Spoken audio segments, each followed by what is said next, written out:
Welcome to Surviving the Side Hustle, the podcast for high performers who've gone all in, but still feeling a little stuck. I'm your host, Rob Tracy, coach, speaker, and creator of the Prime Performance Process. If you're a solopreneur, small business owner, or just launched your side hustle and you're tired of grinding with no momentum, this is for you. Every week, we bring you guests that have broke the code, generated momentum, and finally got unstuck. And we're diving into their stories, their struggles, and their secrets to generating massive momentum in both their personal and professional lives. We don't do fluff here. We do frameworks, real talk, and share the kind of insights that get you unstuck for good. Welcome, and let's get rolling.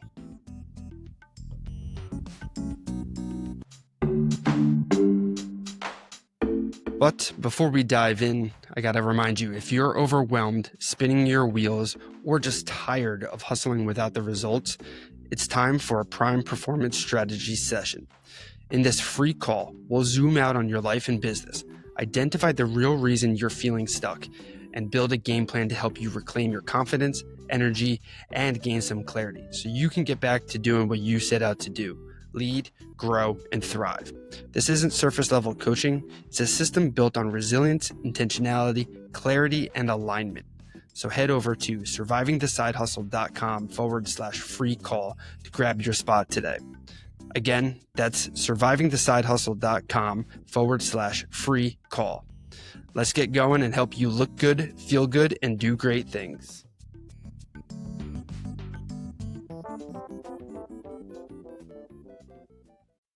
What's going on, and welcome back to another Friday recap episode of Surviving the Side Hustle. So let me start with a truth that a lot of high performers don't really want to hear. Your body isn't slowing you down. Your ignorance of it is. And I don't say that judgmentally. I say it because I've lived it and I see it every day in clients. And this entire conversation that I had with Beth Mielbrecht this week was one long reminder of it, because most side hustlers and solopreneurs and high achievers, really high performers, don't ignore their health because they're lazy. They ignore it mostly because they're driven or capable or they're under a lot of pressure, and they think that they can outwork the consequences. And this week's episode is really like that wake up call if you're someone who's been kind of neglecting that. And it's not meant to tell you to stop working hard, but to stop treating your body like it's disposable. So who was this week's guest? Beth Mielbrecht is a health coach, but that title barely scratches the surface. Before stepping into the health space, Beth spent 35 years as a mechanical engineer. And that stuff matters a lot, really, because engineers don't guess. They don't spiritualize different problems. They don't accept that there's nothing you can do sort of answer. Engineers assume systems have a logic, failures have causes, and problems are solvable. Beth didn't abandon that identity when she moved into the health world, though. She layered it.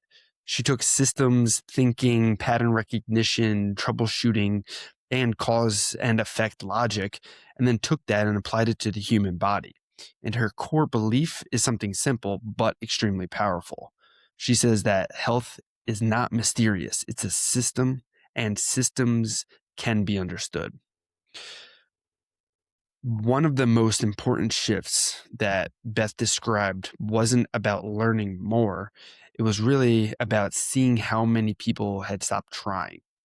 She noticed that teammates constantly were sick, friends were living with migraines that they, quote unquote, couldn't fix, family members accepting pain as inevitable.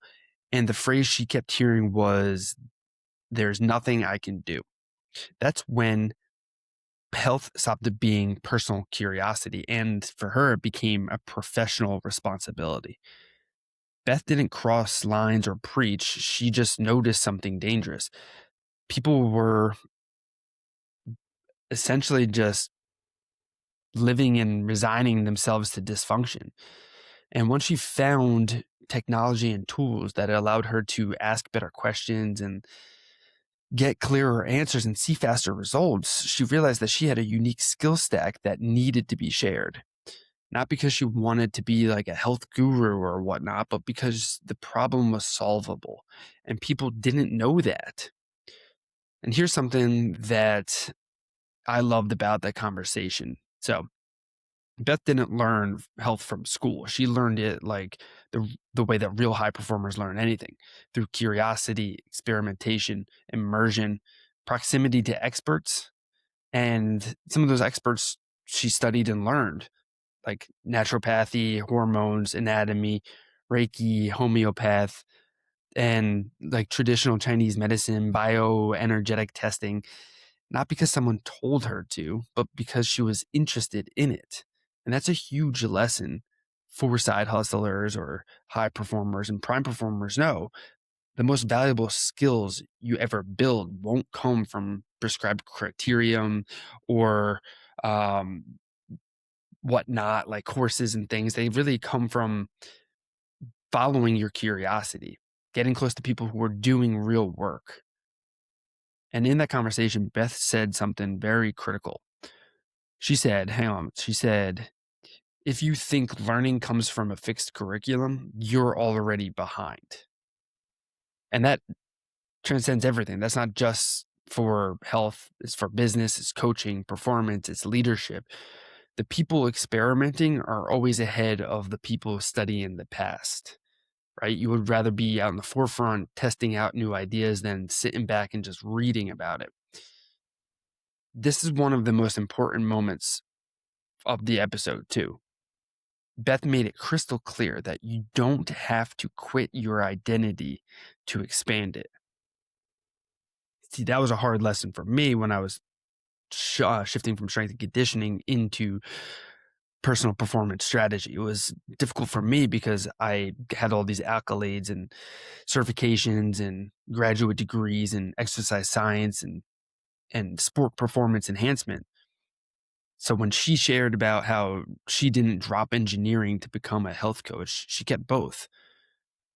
Engineering brought her credibility, systems, thinking, discipline, they all carried over. The problem solving stayed intact. And this is where so many side hustlers get stuck. They think that if I start something new, I'm betraying who I was. If I don't go all in, it won't really count. Or they say, if I pivot, I might not be able to go back.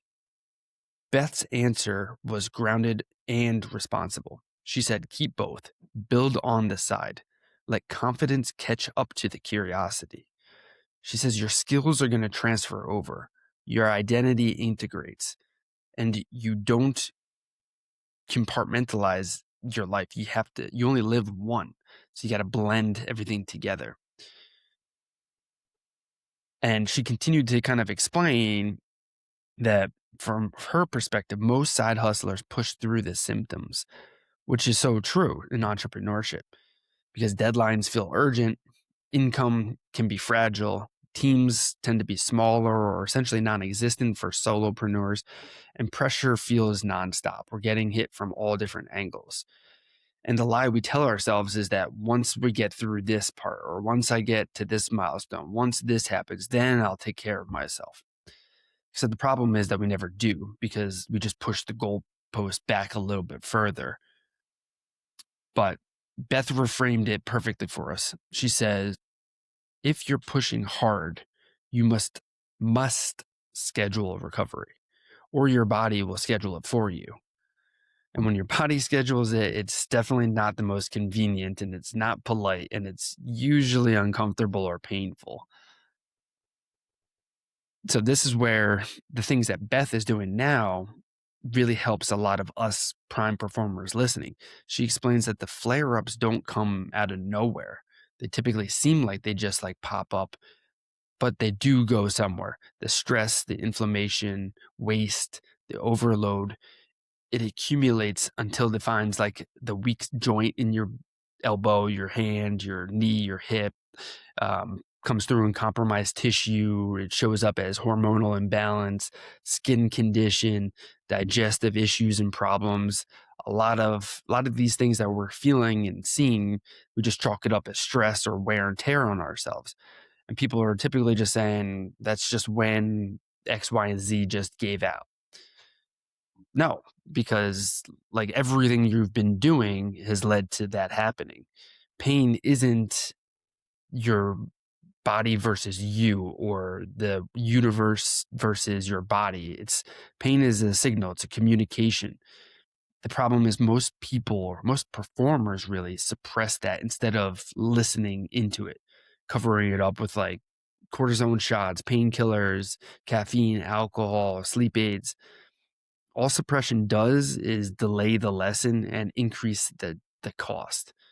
For this hit me hard because this was me when I was grinding those like 15 to 16, 17-hour days, 7 days a week.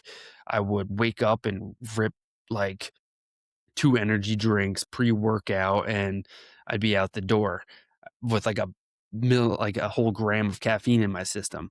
And then by lunchtime, I would just have a couple more energy drinks, Monster and 5-hour energy shots. And then in the evening, it would be quick food, not very much variety, alcohol. It would just be like whatever really to just kind of go back to bed and just so I can wake back up like a few hours later. And there are a lot of early warning signs. In the conversation, Beth shared a couple great, like a ton of great tips, but 2 massive early indicators that almost everybody covers up or just doesn't pay attention to. Number 1 being sleep quality, not just the hours that you actually slept, because that's what we try to shoot for apparently. But you want to think like, okay, how is the quality going? What's the routine going into the sleep? Do we have racing thoughts at night? Do we wake up in like sweat circles? Are we waking up wired, or are we having shallow sleep? Do we have poor recovery?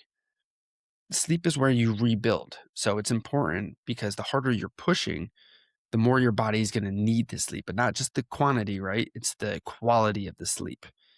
And another huge indicator is mobility loss. I see this happening to me a lot more because I'm sitting at the computer, podcasting, in the car, driving to different events and stuff. So, like for me, I'm getting a lot more stiff, especially after sitting. My range of motion is decreasing, tending to see and feel joint pain. Some people are getting locked up, but the mobility loss isn't just like an aging thing. It's because you're staying still. You're not moving. You're not doing things like blood flow, lymph movement, waste removal. It all depends on motion. And if waste doesn't move out, it shows up as dysfunction for ourselves. So, what actually declines when when you ignore your health? You're you you don't break, you degrade. So, think about that. You don't break, you just start to degrade and fall apart. Beth explained that people slowly drop to operating at about 50% capacity. And decline first looks like a decrease in creativity, problem solving, like focus, emotional regulation. And for prime performers or high performers, at least, that's catastrophic. That's a huge hit because you make money in relation to the problems that you solve. So if you're sacrificing your health to work harder, what you're actually doing is reducing what you can produce and create and what you can solve. So here's a question that everybody asks: how hard is too hard to be pushing? And Beth answered it in an excellent way. She says that it depends on your reserves. So it matters like your nutrition history, your stress history, your sleep consistency. What are your movement habits? 2 people in the same industry, same world can tolerate totally different amounts of workload. The only universal rule is that the moment pain shows up, it's time to respond, not ignore it. Not to panic, not to quit, but to adjust. Maybe slow down and shift a few things. Can you change to a standing desk? Can you start taking movement breaks? Are you willing to change any of your food habits or menus that you're constantly eating? Can you protect your sleep a little bit better? Can you slow down and just pay attention first and then take action second? Wrapping up that episode with Beth, she was closing with a powerful message and was super simple, but very helpful. She said, ask your body, listen to the answer, then take action. And to remember, because your body isn't broken, it's not attacking you. It's trying to heal. It's trying to stop the dysfunction. It's trying to tell you that to move a little bit more. You may not like the message, but it is trying to help. So if you haven't yet listened to that episode, go back and check it out. Just dropped earlier this week, episode 151 with Beth. And I highly encourage you to go check out yourhealthwithbeth.com. There's a super short 10-question quiz there, and it'll help you identify things like where you're out of balance, gives you actionable insights on what you can be doing, and it includes access to a private podcast that she recorded. Super fast, super simple, and it's a great starting point for awareness. So if you're somebody who is with the aches and pains or pushing yourself a little hard, go check that out. That's yourhealthwithbeth.com. So if you're building something meaningful, or if you're chasing freedom, you want more success in the long game, not just a quick, short success, then you cannot treat your body like a tool you're burning through.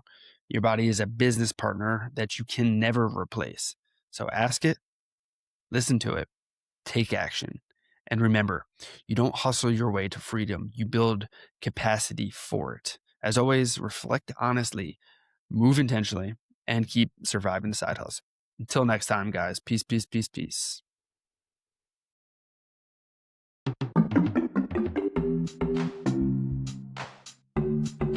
And that's it for this episode of Surviving the Side Hustle. If you found this valuable, the best way to support the show is to rate and review on Apple or Spotify. It helps get the show in front of more driven individuals just like you, and helps them discover the tools to get unstuck, break through burnout, and build something real. And you can always connect deeper with me, our guests, or grab free resources at survivingthesidehustle.com/Rob. Whether it's a strategy call, the Prime Performance Personality Quiz, some of our products, or just to check out our free content library, connect with us over at survivingthesidehustle.com/Rob. And hey, remember this, you weren't meant to just grind. You were built to grow. So stay conscious, stay committed, and keep showing up. Peace, guys.